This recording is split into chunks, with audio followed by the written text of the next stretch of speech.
पहाड़ों में बसा हुआ कुंदनपुर नाम का एक छोटा सा गांव था। उस गांव में बहुत कम लोग रहते थे। एक दिन वहां चोट खाया हुआ मोटा सुअर मदद की गुहार लगाते हुए घुस जाता है। पास में अपनी दुकान में काम कर रहे बिल्ला लोहार को उसकी आवाज सुनाई देती है, तो वह भगते हुए सुअर की तरफ जाता है और देखता है मोटा सुअर घायल है और दर्द से चिल्ला रहा है। उसी के पीछे एक बड़ा शेर है जो उसे मारकर खाना चाहता है, लेकिन बिल्ला लोहार साउथ इंडियन हीरो की तरह लुंगी बांधकर अपने हथौड़े से मारकर शेर को भगा देता है और मोटा सुअर की जान बचा लेता है। कुछ समय बाद मोटा सुअर ठीक हो जाता है और काम की तलाश में निकलता है, लेकिन उसे कोई काम नहीं मिलता। निराश होकर मोटा सुअर बिल्ला लोहार से कुछ पैसे उधार मांगता है और बाजार चला जाता है। वहां से वह अपने लिए एक जोड़ी लहंगा और घुंघरू खरीद लेता है और गांव के बीच में खड़ा होकर लहंगा और घुंघरू पहनकर नाचे लगता है और अपने एक दोस्त बंदर को ढोलक बजाने के लिए बुला लेता है।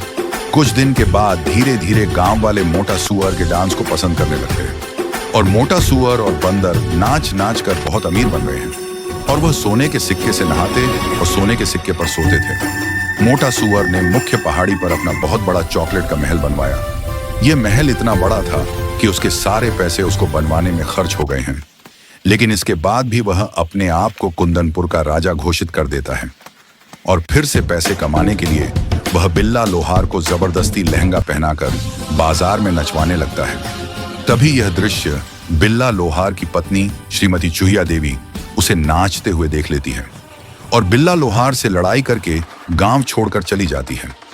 यह सदमा बिल्ला लोहार बर्दाश्त नहीं कर पाता है और गांव की तालाब के किनारे जाकर उसमें आग लगा देता है, जिससे तालाब का सारा पानी भाप बनकर पहाड़ी पर एक बड़े बादल के रूप में बरस जाता है और तेज बारिश से मोटा सुअर का चॉकलेट का महल पिघल जाता है और बिल्ला लोहार सुअर को गांव से बाहर भगा देता है और खुशी खुशी अपनी पत्नी के साथ रहने लगता है।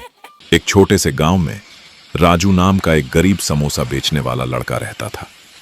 उसके बनाए समोसे बहुत स्वादिष्ट थे, लेकिन उसके पास दुकान अच्छी नहीं थी, बस एक पुराना सा ठेला और उस पर चाय समोसे।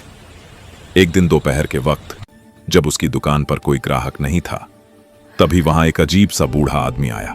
लंबी दाढ़ी, नुकीली टोपी और हाथ में जादुई लकड़ी। राजू थोड़ा डर गया और बोला, बाबा आपको क्या चाहिए?